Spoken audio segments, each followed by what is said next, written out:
18 अप्रैल 1912 America के New York में रात के 9:30 बजे घनघोर बारिश में करीब 40,000 लोग दिल थामे हुए किसी का इंतजार कर रहे थे। ये वो काली रात थी जब न्यूयॉर्क में दर्द का सैलाब आने वाला था। 3 दिन से ये लोग टकटकी लगाए एक जहाज का इंतजार कर रहे हैं जिसका नाम है कारपेथिया। कारपेथिया जहाज अपने साथ एक ऐसी दर्दनाक कहानी लेकर लौटा था जिसको सुनकर आज भी लोगों के दिल दहल जाते हैं। एक ऐसा जहाज जो कभी नहीं डूब सकता था, RMS टाइटैनिक, जिसने सैकड़ों लोगों की जिंदगियां समुद्र के हवाले कर दी। और कारपेथिया जहाज पर मौजूद हैं वो चुनिंदा लोग जिन्होंने टाइटैनिक के रौद्र रूप को अपनी आंखों से देखा था। ये इतिहास की वो दिल दहला देने वाली घटना थी जिसको कोई भी इंसान भुला नहीं सकता। ये घटना अपने पीछे कई रहस्यों को छोड़कर चली गई। नमस्कार दोस्तों, मैं हूं श्याम तोमर, स्वागत करता हूं आपका इस वीडियो में।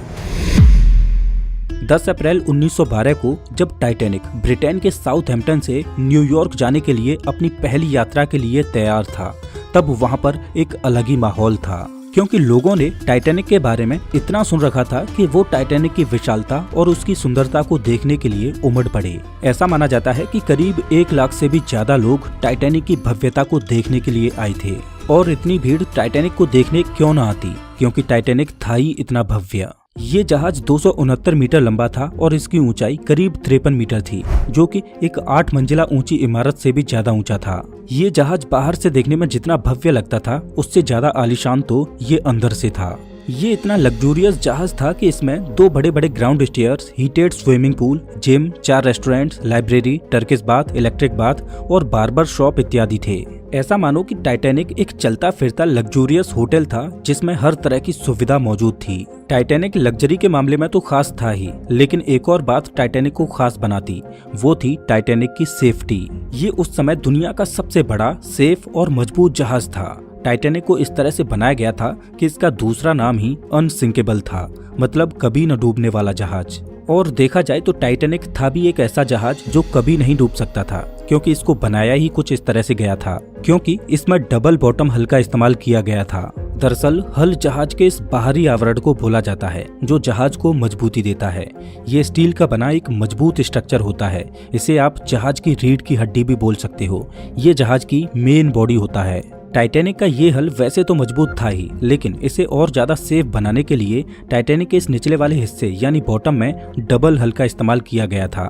दरअसल समुद्र में कोई शिप चलती है तो उसका ज्यादातर इस निचले वाले हिस्से में किसी अंदरूनी चट्टान या अन्य चीजों से टकराने का डर रहता है। तो टाइटैनिक का डबल बॉटम हल होने की वजह से अगर इसका निचला वाला हल किसी इम्पैक्ट में टूट भी जाए तो दूसरा हल टाइटैनिक को सुरक्षित रखेगा और इसे डूबने से बचा लेगा। और टाइटैनिक का दूसरा सेफ्टी फीचर इसे और ज्यादा सेफ बना देता है। दरअसल टाइटैनिक को 16 वाटर टाइट कंपार्टमेंट्स में डिवाइड किया गया था। दरअसल जहाज का ये निचला वाला भाग शिप का मेन पोर्शन होता है जो पानी के अंदर चलता है। अब अगर मानकर चलो कि जहाज के इस वाले हिस्से में कहीं पर भी कोई छेद हो जाए तो धीरे धीरे जहाज के अंदर पानी भरने लगेगा और कुछ समय बाद जहाज पानी के अंदर डूब जाएगा। लेकिन टाइटैनिक के इस निचले हिस्से को 16 वाटर टाइट कंपार्टमेंट्स में बांटा गया था। इससे फायदा ये होने वाला था कि अगर बाई चांस जहाज साइड से किसी चट्टान से टकराता है और उसमें लीकेज होता है तो जहाज का जो कंपार्टमेंट क्षतिग्रस्त हुआ है केवल उसी में पानी भरेगा और बाकी के कंपार्टमेंट्स में पानी फ्लो नहीं करेगा, जिससे जहाज डूबने से बच जाएगा। और टाइटैनिक इतना बड़ा जहाज था कि अगर इसके 16 में से 4 कंपार्टमेंट्स में भी पानी भर जाए तो भी ये डूबने वाला नहीं था। और ऐसा होना एक असंभव सी बात थी कि इसके एक साथ 4 से ज्यादा कंपार्टमेंट्स डैमेज हो जाएं, क्योंकि ये कंपार्टमेंट्स बहुत बड़े बड़े थे।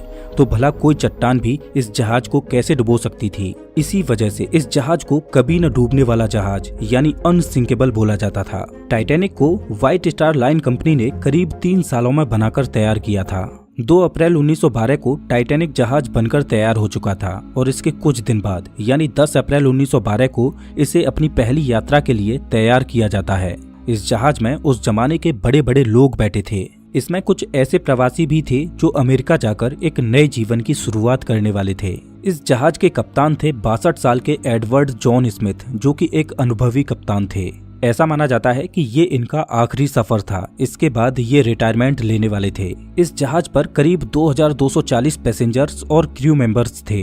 वैसे तो साउथहैम्पटन से न्यूयॉर्क पहुंचने में 7 से 8 दिनों का समय लगता था, लेकिन टाइटैनिक उस जमाने का सबसे तेज चलने वाला जहाज था, तो व्हाइट स्टार लाइन कंपनी चाहती थी कि ये जहाज 6 दिनों में न्यूयॉर्क पहुंचे और लोग टाइटैनिक की भव्यता के साथ साथ इसकी रफ्तार को भी जाने। इस वजह से कंपनी की ओर से टाइटैनिक के कैप्टन स्मिथ को जहाज को फुल स्पीड से चलाने के इंस्ट्रक्शंस मिले हुए थे।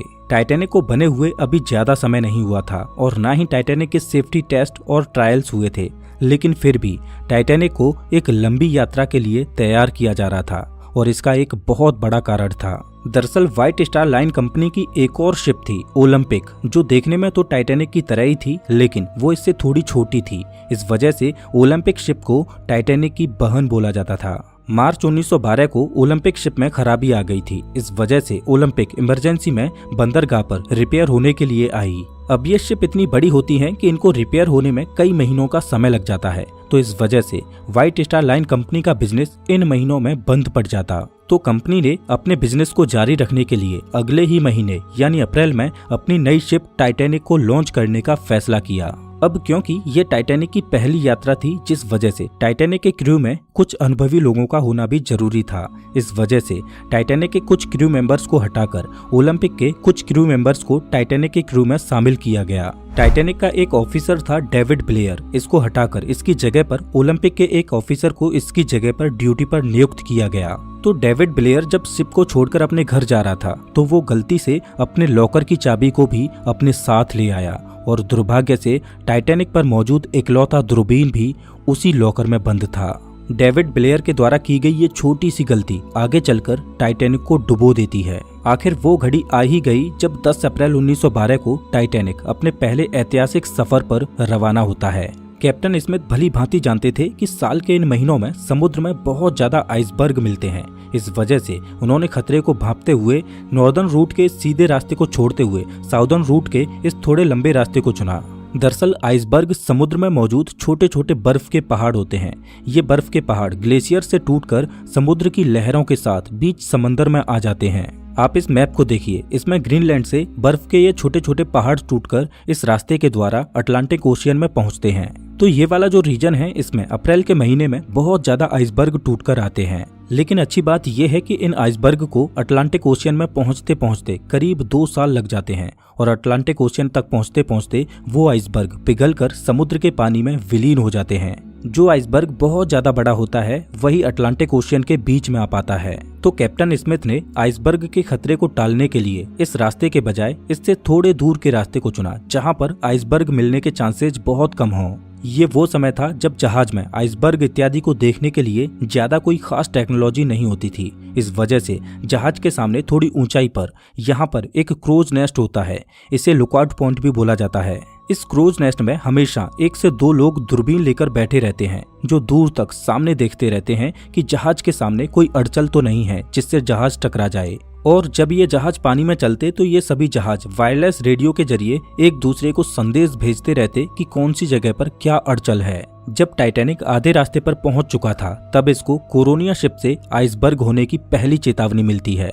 ये आइसबर्ग अभी टाइटैनिक से 1 दिन की दूरी पर था। टाइटैनिक पर सीनियर ऑफिसर जैक फिलिप्स इस वायरलेस रेडियो सिस्टम को ऑपरेट कर रहे थे और दूसरे जहाजों के साथ संपर्क में बने हुए थे। 14 अप्रैल को दोपहर में टाइटैनिक को आइसबर्ग के होने की दूसरी चेतावनी मिलती है। वायरलेस ऑपरेटर जैक फिलिप्स इन चेतावनियों के बारे में जहाज के कप्तान को आगाह करते हैं। टाइटैनिक के इस पहले सफर पर टाइटैनिक का मालिक जोसेफ ब्रूस भी था। जब कैप्टन स्मिथ ने जहाज के मालिक ब्रूस स्मे को आइसबर्ग की मिलने वाली चेतावनियों के बारे में बताया, तो ब्रूस स्मे ने इन चेतावनियों को नजरअंदाज कर दिया, क्योंकि उसका मानना था कि समुद्र में आइसबर्ग मिलना एक आम बात है और जिस जहाज में वो बैठे हैं वो एक मजबूत और कभी न डूबने वाला जहाज है। और ब्रूस स्मे नहीं चाहता था कि इन चेतावनियों की वजह से जहाज की स्पीड कम हो और जहाज अपने निर्धारित समय से लेट पहुंचे। इसके बाद टाइटैनिक को आइसबर्ग की 5 बार और चेतावनियां मिलती हैं और टाइटैनिक को जो आखिरी चेतावनी मिली वो एसएस कैलिफोर्नियन जहाज से मिलती है। रात हो चुकी थी और दुर्भाग्य से आज आसमान में चांद भी नहीं निकला था, जिस वजह से विजिबिलिटी बहुत कम थी और क्रूज नेस्ट में बैठे लोगों के पास दूरबीन भी नहीं था जिससे वो दूर से ही सामने आने वाली अड़चन को देख पाएं। टाइटैनिक अपनी फुल स्पीड 40 किलोमीटर प्रति घंटे की रफ्तार से चल रहा था और आइसबर्ग से टाइटैनिक अभी 2 घंटे की दूरी पर था। घनघोर अंधेरे में समुद्र के पानी को तेजी से चीरते हुए टाइटैनिक आगे बढ़ता ही चला जा रहा था, बिना इस बात की परवाह किए कि जिस रास्ते में अभी वो चल रहा है उसके सामने एक बहुत बड़ी बर्फ की चट्टान मौजूद है। रात के 11:30 बज चुके थे और अब टाइटैनिक आइसबर्ग से महज 6 किलोमीटर दूर था और जिस रफ्तार से टाइटैनिक चल रहा था उस रफ्तार से ये अगले 10 मिनटों में आइसबर्ग के पास पहुंचने वाला था।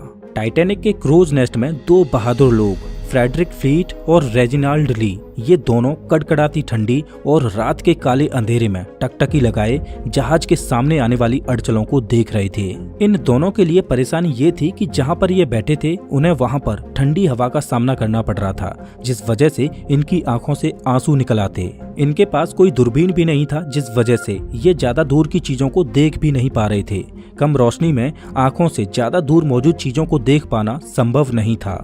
रात के 11:39 पर क्रूज नेस्ट में बैठे फ्रेडरिक फ्लीट को दिखाई देता है कि सामने एक आइसबर्ग है। उसने बिना देर किए जल्दी से 3 बार घंटी को बजाया और तुरंत ब्रिज पर मौजूद ऑफिसर्स को फोन करता है और बताता है कि सामने आइसबर्ग है, जल्दी से जहाज को लेफ्ट साइड में मोड़ो। ब्रिज पर मौजूद फर्स्ट ऑफिसर विलियम ने जैसे ही इस चेतावनी को सुना उसने तुरंत एक्शन लेते हुए जहाज को रोकने के लिए फुल स्पीड में रिवर्स में इंजन को चालू कर दिया और जहाज को तेजी से लेफ्ट साइड में मोड़ने लगा।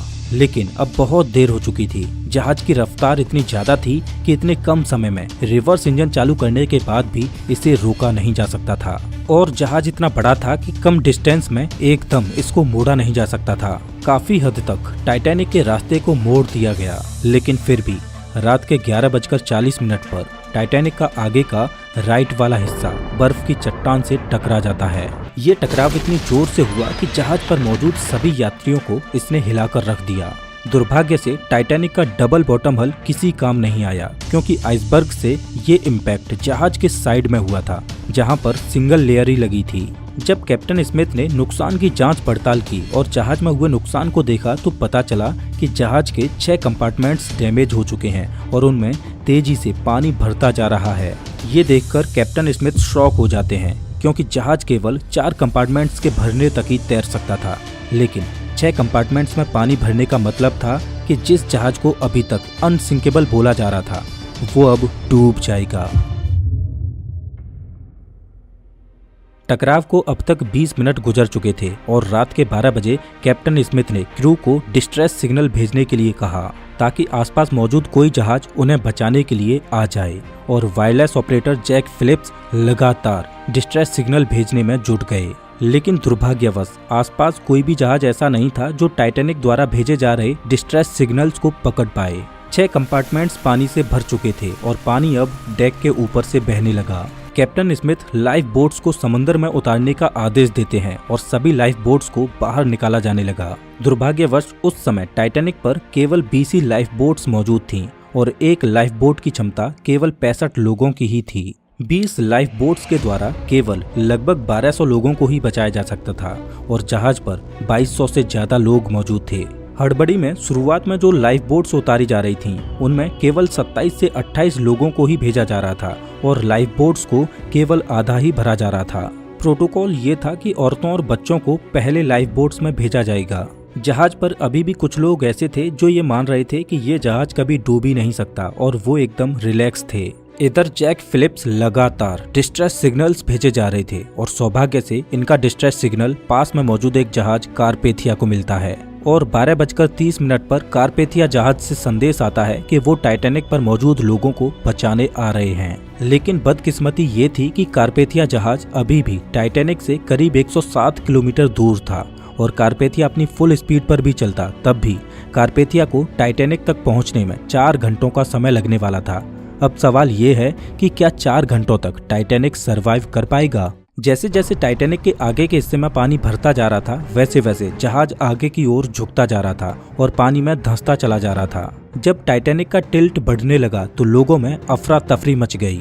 अब सबको समझ आ चुका था कि टाइटैनिक अब डूब जाएगा और सब लोग अपनी अपनी जान बचाने के लिए लाइफ बोट्स में चढ़ने के लिए अपनी अपनी जगह बनाने की कोशिश करने लगे। लाइफ बोट्स में फर्स्ट क्लास के लोगों को बचाने में ज्यादा प्रायोरिटी दी जा रही थी और 1:50 पर जब जहाज से आखिरी लाइफ बोट को उतारा गया, उसके बाद भी जहाज पर 1500 से ज्यादा लोग बचे थे। चारों ओर खौफ का माहौल था। जो लोग तैर सकते थे वो समुद्र के पानी में छलांग लगा रहे थे, लेकिन इस समय तो समुद्र भी बेरहमी दिखा रहा था। समुद्र का पानी -2 डिग्री सेल्सियस तक ठंडा था। इतने ठंडे पानी में कोई भी व्यक्ति ज्यादा से ज्यादा 15 से 30 मिनट तक ही जिंदा रह सकता था। कुछ लोगों ने तो मौत को स्वीकार कर लिया और वो मौत को गले लगाने के लिए तैयार थे। लेकिन इधर जहाज के क्रू मेंबर्स अभी भी मदद की आश में डिस्ट्रेस सिग्नल्स भेजे जा रहे थे। आसमान में फ्लेयर्स चला रहे थे ताकि आसपास मौजूद किसी जहाज का ध्यान उनकी ओर जाए और वो उनको बचा लें, लेकिन कोई भी जहाज उनको बचाने के लिए नहीं आता। टाइटैनिक में पानी के भरने की रफ्तार बढ़ती जा रही थी और टाइटैनिक बहुत तेजी से डूबने लगा। टाइटैनिक का आगे का भाग पूरी तरह से पानी के अंदर घुस चुका था और पिछला वाला हिस्सा पानी के ऊपर उठने लगा। अब जहाज के कप्तान स्मिथ ने अपने क्रू को भी बोल दिया कि अपनी अपनी जान बचाओ, लेकिन जैक फिलिप्स अभी भी अपनी जान की परवाह किए बगैर डिस्ट्रेस सिग्नल्स भेजने में जुटे हुए थे। जब तक जहाज पर इलेक्ट्रिसिटी थी तब तक फिलिप्स उनकी मदद करने आ रही इकलौती शिप कारपेथिया से संपर्क बनाए हुए थे। कैप्टन स्मिथ ने अपने जहाज को ना छोड़ने का फैसला किया। जब जहाज का आगे का भाग पूरी तरह से पानी के अंदर घुस चुका था तो शॉर्ट सर्किट की वजह से जहाज पर अंधेरा छा गया। अटलांटिक ओशियन लोगों की चीखों से गूंज रहा था। जहाज का पिछला भाग पूरी तरह से हवा में खड़ा था और दबाव इतना ज्यादा बढ़ गया कि टाइटैनिक 2 भागों में टूट गया और रात के 2:20 पर RMS टाइटैनिक देखते ही देखते अटलांटिक महासागर की गोद में समा गया।